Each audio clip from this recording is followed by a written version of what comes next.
Sí, no sé, tenemos proximidad con algunas cosas, pero tiene mucho que ver esto de la musicalidad. Yo creo que sí, ¿sabes? Me parece que sí, es como que el francés, por ejemplo, el italiano, son lenguas que a mí me da placer aprenderlas, pronunciarlas. Bueno, el francés fue como un punto Obligado, digamos. obligado, porque llegué a París en el 75 y me quedé, o sea, no sabía decir ni merci ni nada, entonces ahí empecé a tarzanear, como digo yo, en el idioma. Y la exposición directa con los franceses, ¿no?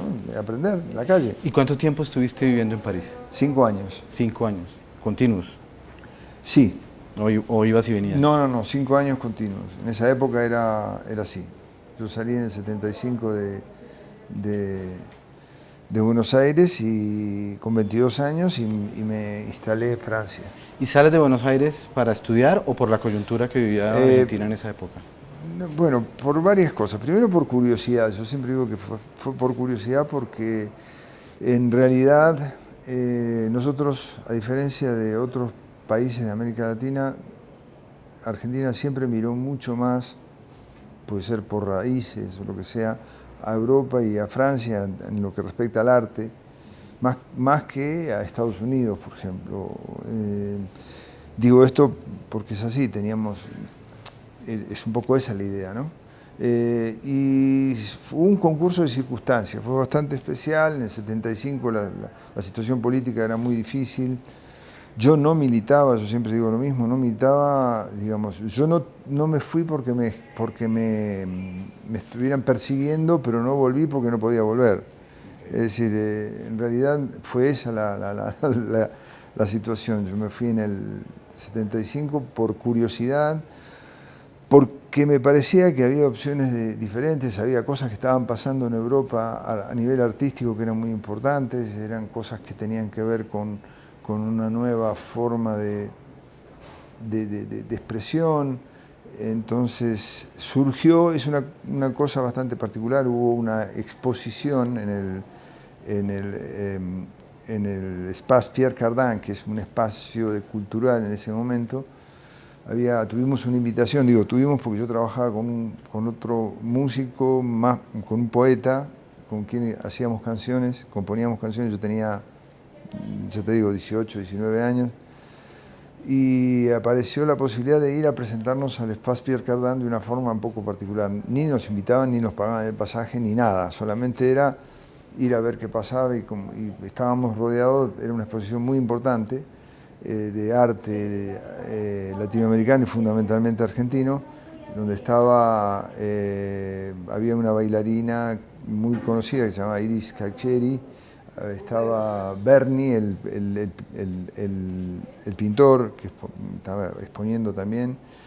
Y bueno, nosotros dos, que éramos dos desconocidos, Hugo Ríos y yo, que teníamos estas canciones, hicimos presentaciones, y teníamos unos amigos, dos amigos entrañables, escultores,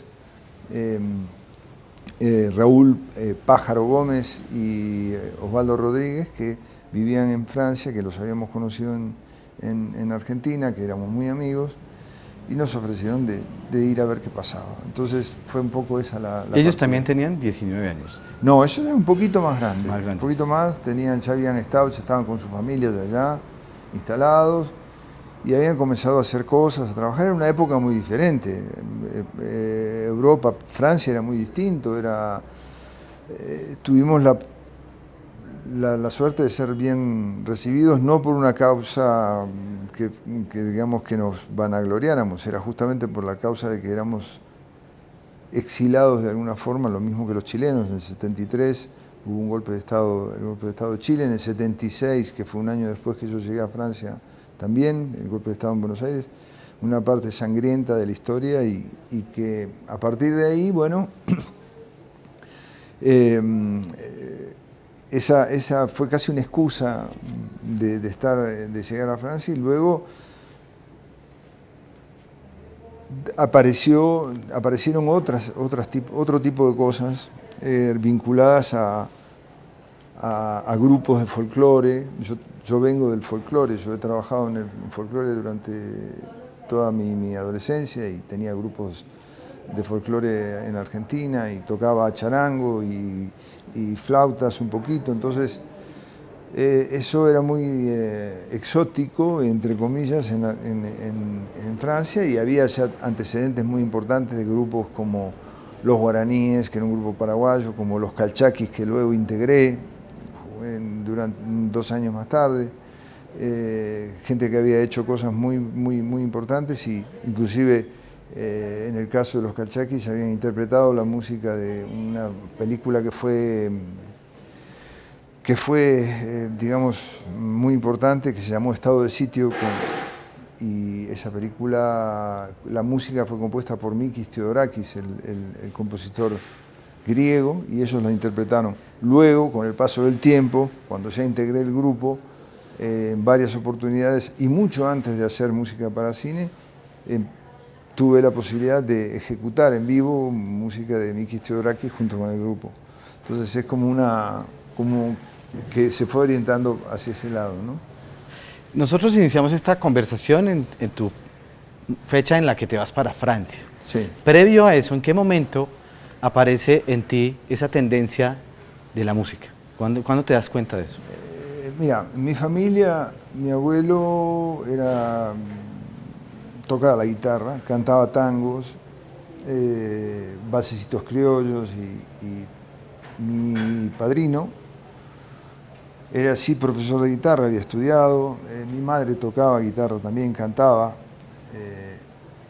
una familia de forma amateur, salvo mi tío que sí trabajaba profesionalmente dando cursos de guitarra, que nunca me dio curso a mí, pero sí daba cursos de guitarra. Y después aparece en medio de todo esto, tradicionalmente, bueno, es eso, mi madre y mi tío, una anécdota muy especial, ellos grababan, en esa época, estoy hablando de 1945, 47, había lo que hoy es el Centro Cultural Kirchner, el CCK, que es muy grande, que se hizo durante el periodo del gobierno de Kirchner, que fue el Correo Central.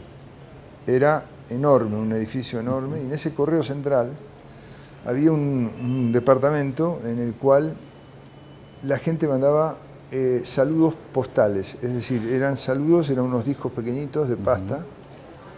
Se llamaba algo así como audio postal o algo por el estilo. ¿Y los discos de 45 No, revoluciones? ni siquiera, eran como de cartón. Entonces, claro, la gente llegaba y en esa época, en vez de mandar una carta escrita, se ponía frente a un micrófono y grababa un decía, mensaje. bueno, le mando un saludo a la gente. Entonces llegaba, ese disquito llegaba a una provincia de Buenos Aires, o donde sea, a una provincia de Argentina, y la gente lo escuchaba en una vitrola o donde sea, y escuchaba el saludo de la gente.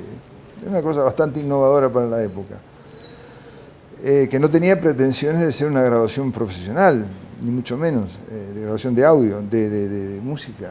Entonces uno podía grabar lo que querían, esto me lo contaba mi madre. Entonces iban ellos con su guitarra y cantaban cantaban canciones, y luego se quedaban con el disquito, que muchos años más tarde, recuperé y que pude digitalizar. Qué bueno eso. Sí, es un recuerdo muy especial, porque claro, aparte duraba lo que duraba el disco, ¿no? O sea, se cantaba por ahí una canción o 2 canciones de acuerdo a lo que duraba la postal sonora. Entonces, bueno, viene de ahí, eso fue evidentemente comencé a estar vinculado a la música.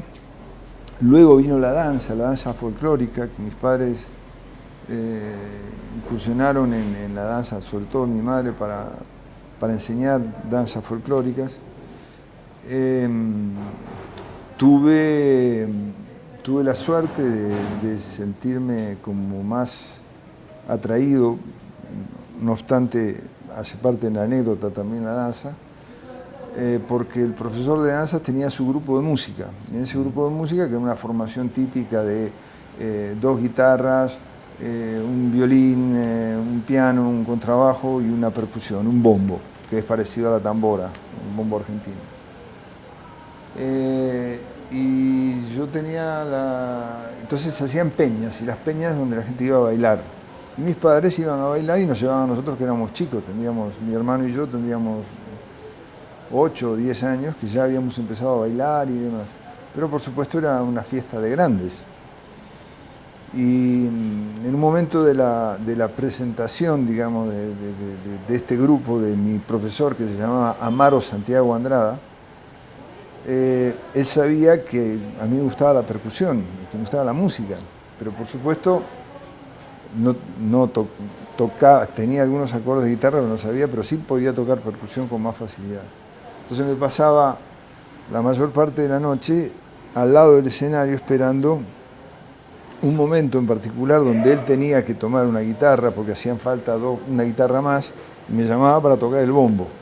Entonces yo era, aquí es así, ¿no? Era un pequeñito que me decía, ven, me subía y tocaba el bombo con él, con un tema, 2 temas, que para mí era el momento, el sumum Claro. de las posibilidades de subir a un escenario a tocar un instrumento. ¿Y qué sensación te daba esa?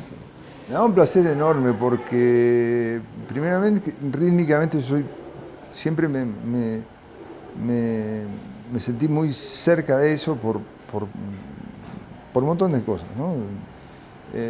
Y me daba la sensación de estar compartiendo un escenario con gente grande que me daba la posibilidad de expresarme musicalmente. De hecho, mi primer instrumento fue un bombo, que mi padre me regaló cuando tenía sarampión. ¿Y por qué con sarampión, digamos? Que No, quería... pues me trajo un regalo.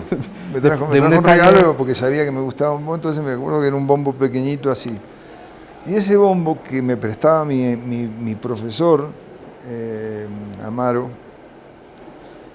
pasan los años, muchos años, y el primer largometraje, la música que compongo para el primer largometraje es una coproducción, no para mi primer largometraje, pero el primer largometraje en coproducción con Argentina. Era un largometraje de un director canadiense fallecido, André Melançon, con quien hice varias películas. Y bueno, tuve la posibilidad de grabar en Argentina con un grupo que se llama la Camerata Bariloche, que es un grupo de cuerdas. Y había un tema que se llamaba percusión. Entonces fui a ver a Amaro Santiago Andrada, mi profesor, y le pedí el bombo para grabar. Estamos hablando de 35, 40 años más tarde. Wow. El mismo bombo que él me prestaba para subir al escenario. Y está grabado en la banda de sonido de una película que se llama El verano del potro, que fue una de las primeras películas que hice, mi primer película en coproducción con Argentina. ¿Y estudiaste música en la academia o fue un tema empírico? No, soy absolutamente autodidacta. Autodidacta. Me fui internando en algunas cosas, evidentemente con el tiempo aparecieron, mi primera etapa en Francia fue de forma acústica, ¿no? O sea, inclusive tocaba, al llegar empecé a trabajar para ganarme el puchero, como decimos nosotros, pasar el plato en los restaurantes con otro amigo, que luego compartimos los calchaquís también, pasábamos el plato en distintos restaurantes de Montparnasse y el Carrefour de Odeon y Montmartre, toda una época muy, muy especial. Luego apareció esta opción de los calchaquís, intermedio a eso hubo un grupo que se llamó Taita. Ese grupo Taita, yo fui convocado para bailar, porque hacía falta un bailarín y bueno, hice una primer tournée como bailarín y bueno, evidentemente la relación con los músicos fue mucho más fuerte, entonces empecé a tocar y buscaron otro bailarín y yo participé, ya me quedé como músico. ¿Y entre el baile y la música siempre fue más la música? ¿O? Siempre, sí. No, aparte es una cuestión física, el baile requiere primeramente que es una expresión que es extraordinaria, que requiere un entrenamiento, un montón de cosas, y que es muy lindo, me gusta mucho, pero la verdad que no, la exploración en la música ha sido mucho más interesante. El difunto Paco de Lucía antes de empezar a hacer su propia música, él tocaba toda la música del Niño Ricardo, cuando era niño. ¿Tú qué tipo de música tocabas antes de ya decidir que querías componer? A ver, voy a retomar una frase de Fito Páez que dice en una de sus canciones: tocaba folclore, después rock and roll. ¿Y por qué digo esto? Porque a los 17 años, 16, 17 años, tenía dos grupos. Tenía un grupo de folclore y un grupo de rock and roll. Que no era rock and roll, era en realidad el rock argentino, que fue el comienzo, que después, con el transcurso del tiempo y de una manera casi mágica, me tocó hacer la música de una película que fue trascendental a nivel latinoamericano, que fue Tango Feroz. Tango Feroz hice toda la música y bueno, en esa época, toda la música incidental y la dirección musical, porque había temas preexistentes, ¿no? Por supuesto. Pero entonces en esa época éramos dos chicos de una barriada de Buenos Aires, de las afueras, que se llamaba, donde me crié desde los 12 años hasta que me fui a Francia, que se llamaba Bellavista, que queda a unos 25 kilómetros de Buenos Aires. Éramos dos, él tocaba batería y yo tocaba guitarra. Me había comprado una guitarra eléctrica y él tenía una batería que se había armado pusimos un anuncio en una revista que se llama Pin Up, una revista de las primeras. Estoy hablando del año, 52 y 17, estamos hablando de 62, sí, 68, 69, por ahí. Entonces en esa época pusimos un anuncio: baterista y guitarrista buscan bajista y otra guitarra para armar grupo de rock argentino. Y aparecieron dos chicos de una zona que se llama Avellaneda, que es del otro lado, es como decir Chía y qué sé yo, no sé, Soacha, nada que ver. Entonces nos juntábamos una vez cada 15 días a ensayar. Entonces ensayábamos una vez en un lado, otra vez en otro. Entonces andábamos con el amplificador, la guitarra, la batería en el transporte público. Entonces íbamos ensayando de un lado al otro. El grupo se llamaba La Célula. Por ahí tengo algunas grabaciones así muy caseras de la época en un grabador de cinta. Y entonces paralelamente estaba el grupo de folclore. Un grupo que, bueno, para responder a tu pregunta era, ¿qué escuchábamos? Escuchábamos Almendra, Manal, los grupos argentinos de esa época, Beatles, Rolling Stones, sin duda. Y era la música del rock, el rock inglés sobre todo, y de folclore, indudablemente. Había exponentes de folclore muy importantes en Argentina, compositores como Ariel Ramírez, que fue el que hizo La Misa Criolla, que hizo junto con Mercedes Sosa, con quien después trabajé durante muchos años, hizo Mujeres Argentinas, que era una obra extraordinaria, interpretada por Mercedes. Una tendencia de nueva música con raíces folclóricas. Esa era un poco la ¿Y con el grupo de rock y el folclore, hacías ya canción propia o covers? No, hacíamos canciones propias, sí. Hay una primera canción con un grupo que se llamaba Las Voces de Obligado, que era el grupo de folclore. El barrio donde vivíamos se llamaba Rafael Obligado, y la primera canción que compuse para ese grupo, ganamos un concurso y nos hicieron grabar un disco de estos de pasta, se llamaba Recuerdo, todavía la tengo por ahí grabada. Y con el grupo de rock componíamos entre todos, o sea, un poco, porque después apareció un órgano que era el equivalente del farfisa, y el único que sabía tocar el órgano, un pianito italiano, sabía tocar 4 acordes, como ahora. Igual, entonces empezamos a usar un poco el piano, era innovador. El piano no, el órgano este. ¿Y cuánto tiempo pasa desde que haces esa primera canción hasta que ya te vas a hacer música para largometraje o música para sincronizar escena? Bueno, pasó mucho tiempo, es decir, desde esa primera canción tendría 16, 17 años. Y bueno, seguí componiendo canciones con Hugo Ríos, que era con quien nos fuimos a París. Y llegando a París, bueno, sí tenía composiciones mías, pero no había empezado con el largometraje. Comencé a trabajar con los Calchaquis, y los Calchaquis sí grabé varios temas míos con ellos. Y paralelamente, en el 77, muy poquito tiempo después, final del 77, me metí con la plata que ganaba en los Calchaquis, que era el grupo que me daba de vivir, me metí en un estudio, 8 pistas en París, a grabar cosas mías.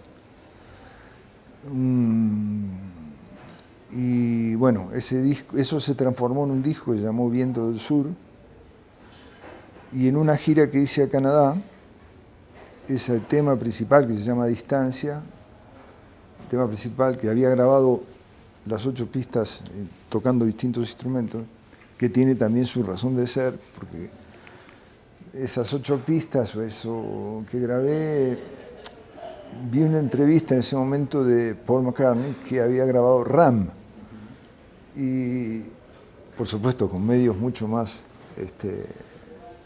importantes, pero había dicho que había grabado todos los instrumentos él, y dije, bueno, ¿por qué no? ¿Por qué no lo voy a hacer yo? Pero con una cosa distinta. Entonces grabé una música de mi composición, pero varios temas en los cuales tocaba los instrumentos uno a uno en 8 pistas. Y que tiempo más tarde, estoy hablando hace 3, 4 años, pude recuperar la cinta y digitalizarla y volver a remezclarla. Y entonces viene después. Viene a partir de ese tema de Distancia, hago una gira a Canadá, me presentan a un documentalista que se llama Daniel Bertolino, con quien me acabo de ver en Montreal hace unos días, y escucha el tema que se llama Distancia y me dice, te quiero comprar los derechos para usarlo para una serie de televisión. Que es una serie que se llamó A Cœur Battant, a Corazón Latiente sería, que estaba rodada estaba filmada en, si no me equivoco, con los Kalash o en Afganistán, una cosa por el estilo, con 2 personajes, 2 actores canadienses que daban vuelta al mundo, un poco la exploración y todo eso. ¿Qué pasa a partir de ahí? Bueno, pasa de que me dice, si algún día quieres trabajar conmigo, Me avisas. me avisas. Claro, me quedó dando vuelta y al cabo de 1 año y medio, 2 años, 1 año y medio, me fui a Montreal con el grupo en el cual estaba representado más o menos el disco Viento del Sur, y en ese momento me puse en contacto nuevamente con Daniel Bertolino, quien me ofrece hacer una serie que llamó Las Leyendas Indias de Canadá, una serie de 13 episodios que por supuesto lo hice en el sótano de mi casa, porque con un grabador 4 pistas y un micrófono. Y bueno, ahí empezó la carrera, digamos, a nivel audiovisual, y con tanta suerte, que así todo lo rudimentario que fuese esa producción, en el 82 gané mi primer premio, que fue el Gran Premio del Audiovisual de Europa de la Academia del Disco francés, con un disco que había salido de esa grabación en el sótano de mi casa. Ese fue mi primer reconocimiento. Y ahí marca entonces una tendencia tuya a hacer música para film. Sí. Pero fue más como un golpe de estar ubicado en el lugar que era. O sea, no estabas buscando hacer música para eso, pero apareció la oportunidad. Yo tengo la sospecha de todas maneras que, a ver, la música de cine en realidad, fíjate que lo primero que hice fue grabar todos los instrumentos solo. Después ya empecé a pensar de que había gente que podía interpretar mejor que yo las cosas, y esto es donde se abrió el panorama de decir, bueno, yo tengo la posibilidad de componer y que la gente interprete. Entonces el abanico es mucho más amplio. Y la tendencia con la imagen siempre ha sido siempre tuve esa sensación, ¿no? Razón por la cual no me puse a componer canciones, que las hacía también, pero como no soy cantante, entonces la tendencia era mucho más a la música instrumental. ¿Qué es lo más difícil, digamos, de musicalizar una historia que ya está escrita, que ya está actuada incluso, que ya está narrada de alguna manera? Darle soporte musical a eso, ¿cuál es la parte más difícil? Las 5 primeras notas. Las 5 primeras notas es lo más difícil. No digo lo más difícil porque tenga algo de misterioso, sino porque es encontrar eso que representa la película. Es un proceso bastante particular, ¿no? Las texturas, pero cada película o cada producción es un desafío nuevo. Claro, y parte uno de ceros. O te apoyas en tu gran experiencia de musicalizaciones anteriores para poder componer, o dejas tu mente en blanco y va surgiendo. No, el separador sin duda es la imagen o el guión. Yo digo que los guiones que se pueden ver son los guiones que están bien escritos, o sea, los que se ven, no los que se leen. Los que se leen están muy bien, pero los que se ven, cuando tú ves lo que estás leyendo, estás viendo la película sin que haya un solo fotograma que esté rodado. Esos son los guiones que tienen peso y los que motivan mucho para crear la música, ¿no? Igual esta experiencia de ir y de grabar solo la música en condiciones indudablemente muy elementales. Para la época estaba muy bien, pero 8 pistas, entonces había que hacer unas maniobras increíbles para poder tener más de 8 instrumentos. Entiéndase, se grababan 2 flautas, entonces esas 2 flautas se pasaban a una tercera pista para que quedaran libres las otras 2. Y bueno, eso hacía un ping-pong que se llamaba, entonces eso juntaba ruido. Pero sí, en los calchaquis, a fuerza de tener éramos 5, y el abanico de instrumentos y a veces de los arreglos pedían de que intercambiáramos instrumentos, cada uno era mejor para una cosa, el otro para otra. Entonces esta cuestión medio de multiinstrumentista me tocó aprenderla y, por ejemplo, inclusive hay varias grabaciones de calchaquis que estoy tocando sikus y bombo al tiempo, porque que aparte en una manera de ahorrarse. No de ahorrar, sino que era necesario, pues si todos tocábamos, sí, claro. Había, por ejemplo, no sé, 2 guitarras, un charango, 2 flautas, ya está. Entonces había que... Y me sigue gustando de seguir esta cuestión de multiinstrumentista, me gusta mucho. Tiene una carrera extensa y profunda con el tema de la música y sobre todo con el tema de la música para largometraje. ¿Qué ha sido lo más gratificante de esa trayectoria? Pues lo más gratificante ha sido, en términos generales, de poder abarcar estilos de música muy amplios, aprender mucho de lo que es la participación de la música dentro del audiovisual, y encontrar gente absolutamente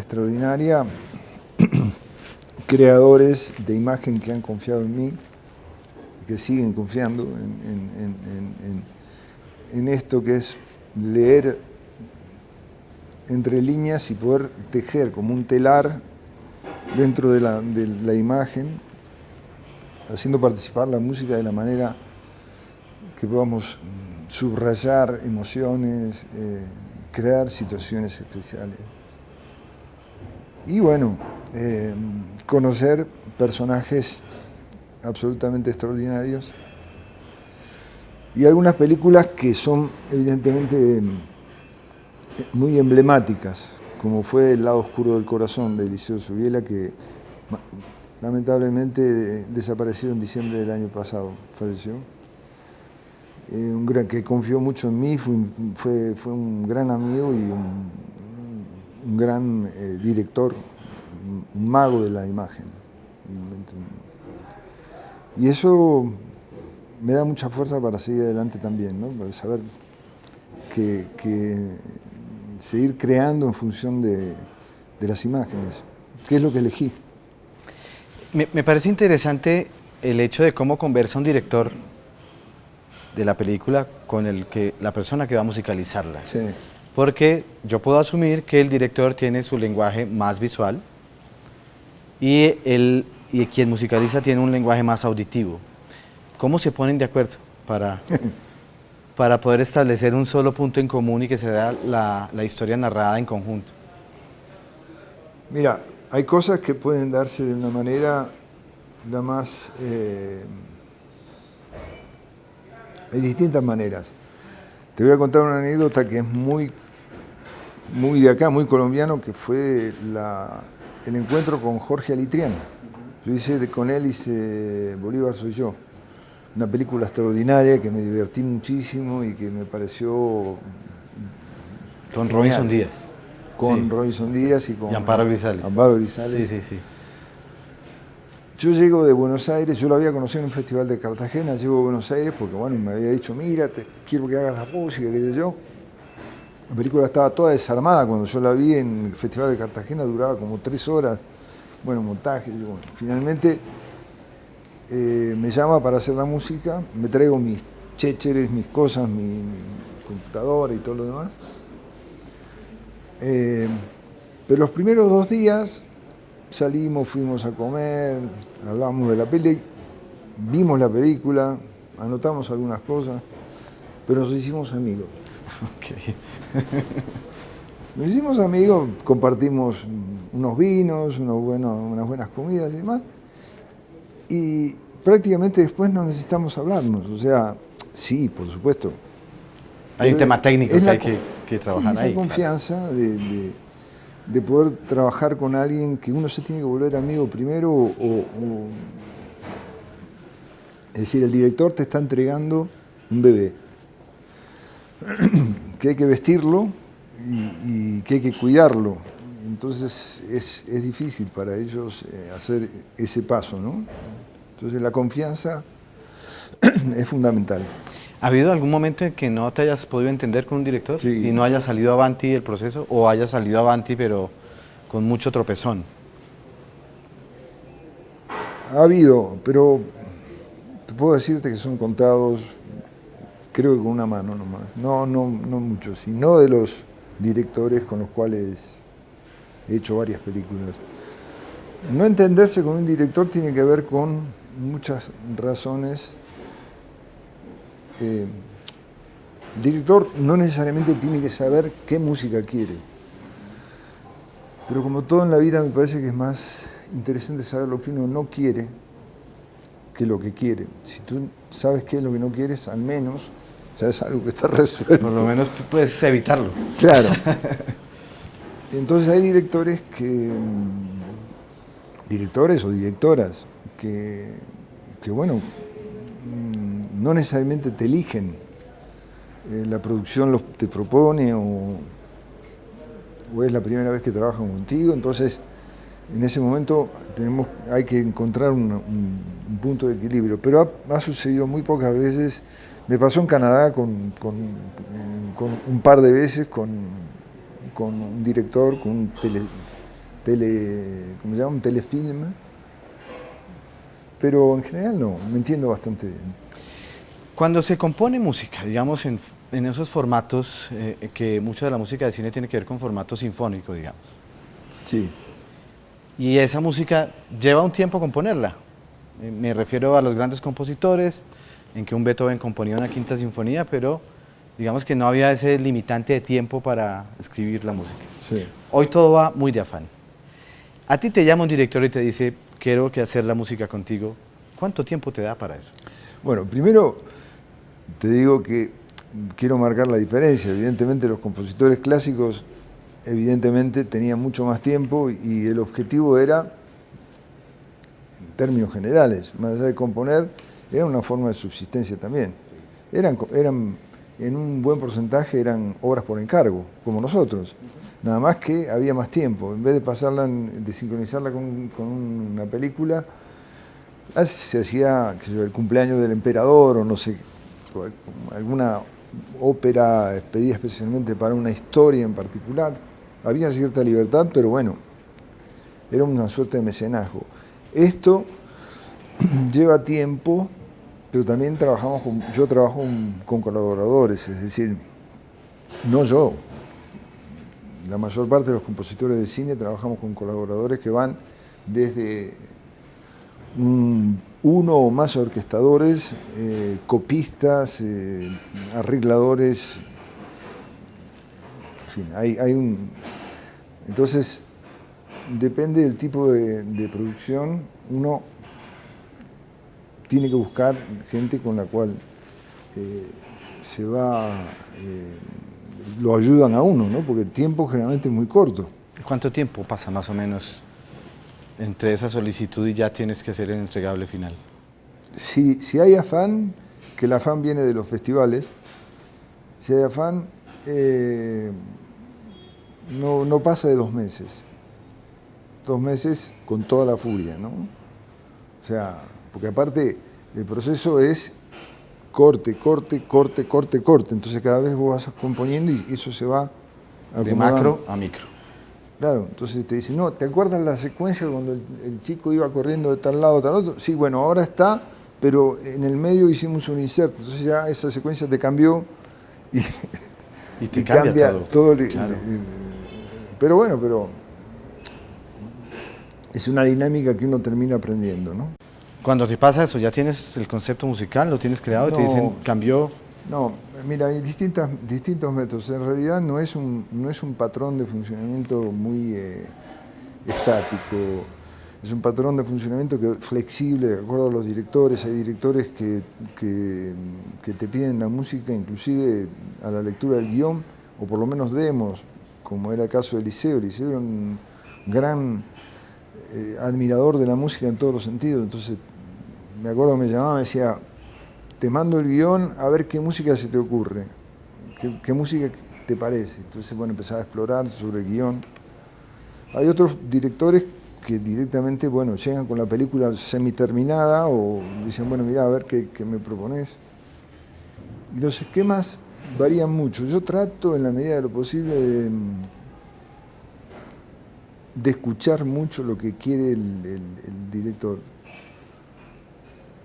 Inclusive un arma peligrosa que son las referencias, ¿no? Porque los editores de imagen a veces toman música de cine o música la que sea y la sincronizan para la dinámica de montaje. Y eso es sumamente peligroso porque esa alianza es una alianza muy fuerte. La música con la imagen es, hoy por hoy tú ves ciertas películas y ves qué es lo que está en imagen y la imagen te remite inmediatamente a la música y viceversa, o escuchas una música, entonces despegar eso después se vuelve difícil. ¿Por qué despegarlo? Porque hay cuestiones de derechos, los derechos no siempre son fáciles de comprar para las productoras, entonces desalojar esa música se vuelve un poquito complicado a veces. Depende de la flexibilidad del director. ¿Y puede ser entonces más barato hacer música original que conseguir los derechos de otras?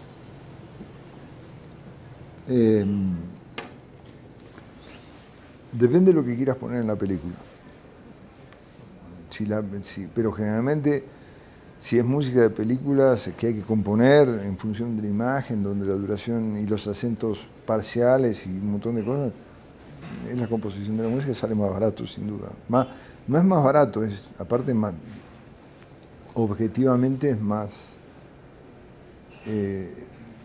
lógico hacer eso que poner una canción, que es la otra parte, ¿no? Muchas veces se pone una canción que cumple una función de canción, pero no es música incidental, no es scoring, no está compuesto en función de la imagen. Hay una confusión en algún lado, dice la música de la película hay un antes y un después de Pulp Fiction. Todo el mundo piensa que Pulp Fiction es la música, sí, claro, es fantástica la música de Pulp Fiction porque hay canciones pero que están vinculadas a una escena, pero eso no es música compuesta a la imagen. Eso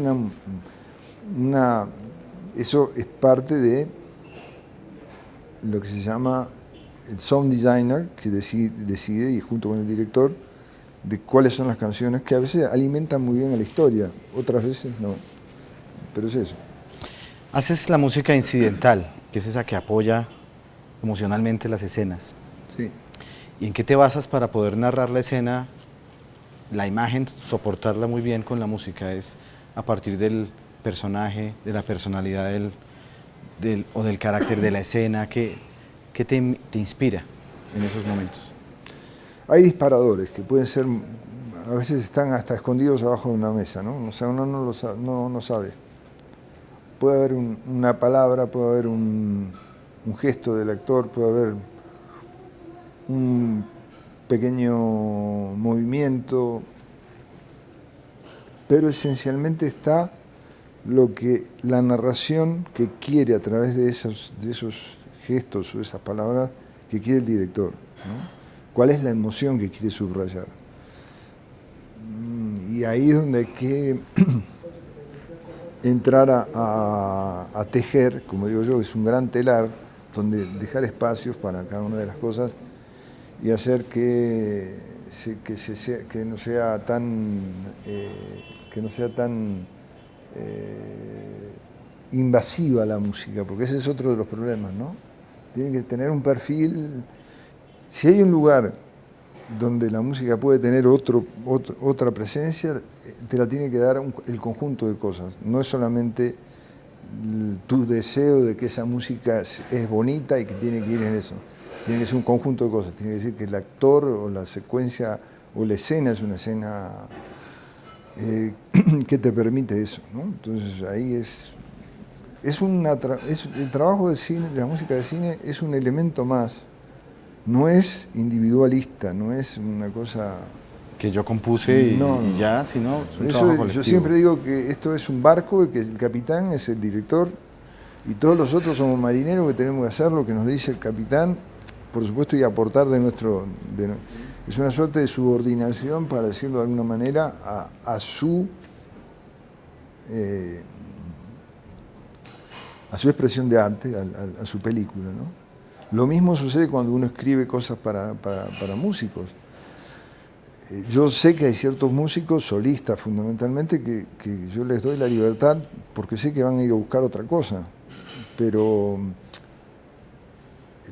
tanto los músicos intérpretes como nosotros los compositores en relación a los directores, siempre está la pregunta, ¿qué te parece? ¿Te va por este lado? ¿Te gusta? ¿Entiendes? O sea, es un poco eso, ¿no? ¿Y es una conversación constante con el equipo o no? Con el equipo completo no. No. La cercanía más grande es director y montajista. Y a veces sonidista. No siempre. Pero sí cuando hay, cuando hay cuestiones, por ejemplo, donde hay playbacks. Playbacks, digo, entiéndase bien. Podemos citar un ejemplo de esta película como fue Tango Feroz, donde todo es playback, porque Fernán Mirás no sabe cantar, no supo nunca cantar y era el actor. Entonces hubo que preparar los playbacks antes en función de cuál va a ser la escena. Lo mismo me acaba de suceder con una película que se acaba de estrenar en Buenos Aires, que se llama Yo soy así, Tita de Buenos Aires, que es la película sobre la vida de Tita Merello, que ha sido una cantante importante en tango. Entonces hace un año que estoy trabajando, casi un año duró toda la preproducción, es decir, la preproducción de los temas, la selección, los arreglos, la grabación, el rodaje, porque hay que asistir al rodaje, controlar el lip sync, los instrumentos, y la mezcla y la música original, o sea, un año. Es todo un trabajo. Sí. Tú hablabas de que no es un trabajo individual, sino más bien colectivo. ¿Qué habilidad tienes que tener tú para poder relacionarte a muy buen nivel con los demás y que el trabajo salga como tiene que salir? Insisto, tienen que ser amigos. Es decir, primero que nada, amigos. Yo los hago cómplices de lo que quiero hacer, porque estoy seguro de que no hay otra manera. Yo puedo llamar al chelista, no sé, a Yo-Yo Ma, por decir, para tocar una parte del cello, pero que seguramente va a ser magnífico. Y sonará muy bien, claro. Pero yo confío que un chelista amigo, que sé que tiene el mismo nivel, lo va a hacer con total dedicación y me gusta trabajar con amigos, me gusta trabajar con la gente. Lo mismo, un poco aprendí también eso de los cineastas. Los cineastas son muy fieles en la gran parte. Cuando descubren esta alianza con el músico, confían mucho en el músico para las otras películas, ¿no? Y a mí me pasa lo mismo con los colaboradores. Yo trabajo, ¿por qué no mencionarlo? Yo viví en Canadá casi 14 años. Y tuve la posibilidad desde mis primeros largometrajes, desde mi primer largometraje, de trabajar con un excelente compadre, músico amigo, que se llama Jimmy Tanaka. Jimmy Tanaka, que vive en Montreal, que es mi amigo del alma. Jimmy es un pianista extraordinario, un arreglador fascinante. Él y su hermana, que fue directora del Conservatorio de Cali, que son una amiga también. Con Jimmy acabo de terminar la música, o sea, trabajó como colaborador, como arreglista, como pianista en esta de Tita, yo soy así, Tita de Buenos Aires. Y mi primer largometraje se llamó La Gap, también. Seguimos amigos y sigo trabajando con los amigos y con la gente que quiero.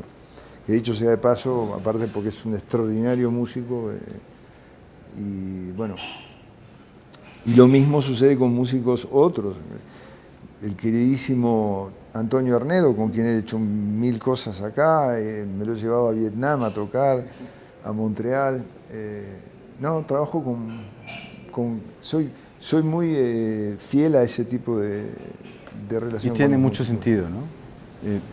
Trabajar con amigos. Sí, exactamente. Confianza, aparte del placer, ¿no? Camaradería, el placer, claro. Uno va a Montreal, como ahora que paso en Montreal. Entonces estoy trabajando con Jimmy y Jimmy, voy a la casa y nos comemos unos frijoles con una yuca frita. Y claro. Entonces estamos como, somos amigos. Sí, eso lo hace mucho más fluido. Sí, claro. ¿Te pasó alguna vez al revés? Es decir, los creadores de imágenes que confían en ti te dicen, quiero que hagas la música para la historia que voy a contar yo. ¿Has compuesto una música y has llamado a un director de imagen y le dices, quiero que hagas unas imágenes para esta música que acabo de componer? No, estoy en eso. Es decir, estoy en eso, pero desde un lugar un poco más modesto, en el sentido de que estoy pensando, creo que la música en sí genera cierto tipo de emociones y que hay imágenes que pueden tener, pero no a partir de una historia como tal. Es decir, sí se puede contar una historia a través de la música sola. La música con imagen es más fácil, es decir, contar una historia podría llegar a ser hasta un poquito, no sé, poner imágenes sobre imágenes argumentales sobre una música, siempre habría digamos, sería muy difícil de convencer a la gente que las imágenes se hicieron encima de la música. Es muy probable que la gente asocie más que la música fue hecha primero, hay una historia y luego se ha hecho que la imagen se ha hecho primero y luego se ha hecho una música. Me parece, no estoy seguro de lo que digo, pero... Pero digamos que estás en eso Estoy en eso desde otro lugar, estoy haciendo clips de música con músicos, digamos, y con una suerte de trailers con parte de música en vivo de las películas que hice, que me resulta interesante también. Bueno, estamos en el Hotel Augusta de Bogotá, previo a la inauguración del Festival de Cine de Bogotá. Sí. Y se estrena en Bogotá la película Tamara, película venezolana, de la cual hiciste la música incidental también. Sí. Y has ganado un premio con esa banda sonora. Y previo a esta conversación me dijiste que habías vivido 10 años en Colombia. Sí. Y ya me has hablado de Montreal y me has hablado de Francia. Sí. Y por supuesto de Buenos Aires. Sí. ¿Cuál ha sido ese lugar geográfico que más te ha fascinado o qué te has llevado de cada lugar que te haya alimentado como persona, como músico, como el profesional que eres? Todos los lugares me han alimentado de alguna forma por muchas razones. Y en este caso siempre es muy difícil decir, bueno, me gusta esto, me gusta lo otro, porque aquello, porque bueno, cada lugar tiene sus cosas. De hecho, evidentemente, mi relación con Colombia viene de hace muchísimos años, a tal punto de tener una casa en Providencia, isla. O sea, lo cual... Qué buen plan ese. No, hace 20 años. Quiere decir que no es que sea una historia muy reciente. De la misma manera, puedo decir que ha habido cosas muy vividas aquí que son muy importantes, que las sigo viviendo porque es así.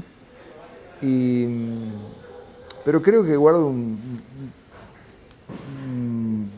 digamos, un cariño muy especial para lo que es mi estadía en Francia, y eso me marcó, o sea, marcó como un punto de partida hacia un universo completamente diferente. Entonces, Tú te vas para París con el concepto de la curiosidad. Sí. Hoy en día, ¿cómo entiendes el concepto de la curiosidad cuando la tecnología nos ha puesto en otros niveles, donde chatear, todo funciona a través de un celular, las relaciones aparentemente más cercanas son como más distantes? ¿De qué va la curiosidad hoy en día? ¿La gente sí sigue siendo curiosa como en esa época o cómo crees que está sucediendo hoy? Yo creo que la curiosidad... Mira, los otros días, bueno, todo se vincula y se vincula nuevamente con Colombia y demás. Hace unos días estuve almorzando en Buenos Aires con quien fue mi asistente durante 10 años o más, que es Diego Sáenz, que es el productor de Séptimo Día, lo de Soda Stereo, Ajá, que hicieron las presentaciones del Circo del Sol. Aquí, Circo del Sol. Él es el productor y estuvimos cenando, almorzando en Buenos Aires, es como si fuera mi hijo también, ¿no? Porque nos queremos mucho. Y estábamos hablando de esto, de Cirque du Soleil, y de todo este despliegue alrededor de esto que fue un sueño, como fue el sueño de Soda, ¿no? De arrancar un grupo de rock y todo esto. Y estábamos hablando de la peligrosidad justamente de esta industrialización, entre comillas, no haciendo referencia a esto que fue Séptimo Día, que yo lo he visto, lo vi en Premiere en Buenos Aires, me pareció extraordinario. Pero en general, ¿dónde está todo lo que esté vinculado al entrenamiento, al entretenimiento, etcétera, etcétera? Y yo creo que la curiosidad hoy puede pasar en algunos sectores por saber cómo era antes. Entonces, el cómo era antes era más... Me pasa a veces hablar con músicos jóvenes, y les decía, yo grababa en 4 pistas análogas en el sótano de mi casa y tenía que poner un micrófono, entonces cuando quería hacer un loop tenía que cortar la cinta y decir, pero ¿cómo? Si hoy agarramos el Pro Tools y ¿cómo era? Entonces hay una curiosidad hacia lo pasado, que me parece que es importante.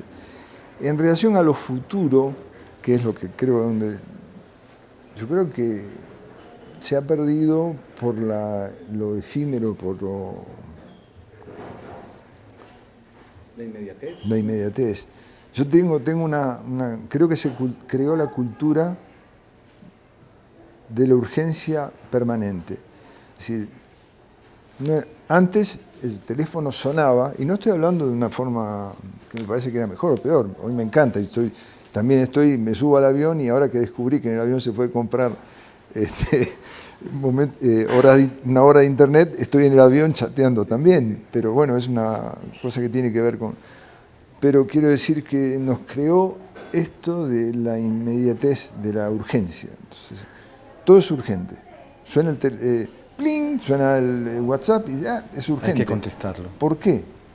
Antes había un contestador automático o no se contestaba, o el teléfono. Entonces creo que eso se generó como una cultura que da un lado más accesible para todo el mundo, ¿no? Entonces vamos a ir a descubrir, qué sé yo, no sé, un paisaje. ¿Hay conexión a internet o no hay conexión a internet? Descubrir los instrumentos típicos, la sensualidad que puede tener, el placer que tiene uno en tocar un instrumento, ¿no? Yo todavía sigo, para mí es muy importante sentarme con amigos, así sea, no para hacer la música de una película, en un asado sentarnos a tocar guitarra y a cantar y a pasarla bien, ¿no? Eso me parece que es genial. La curiosidad, y van a tener que tiene que inventarse de vuelta la curiosidad, yo creo. Sí, es una cosa que a mí me impresiona, que la gente ha aprendido como esa cosa del ser curiosos y de... Sí. Todo está como muy planeado. Vamos a hablar del oeste, de Canadá, entonces te metes ahí, entonces ya está. Bueno. Y digamos que está bueno que uno sepa algunas cosas, pero está bueno también dejarse llevar por esa curiosidad. Seguro. Muy valiente una decisión a los 19 años decir me voy para París, a ver qué pasa. A los 22. Bueno, a los 22. Sí. Me voy a ver qué pasa. Con una valija, un charango y una guitarra. Y a ver qué pasa. Por curiosidad, que eso me parece que es el gran motor, digamos.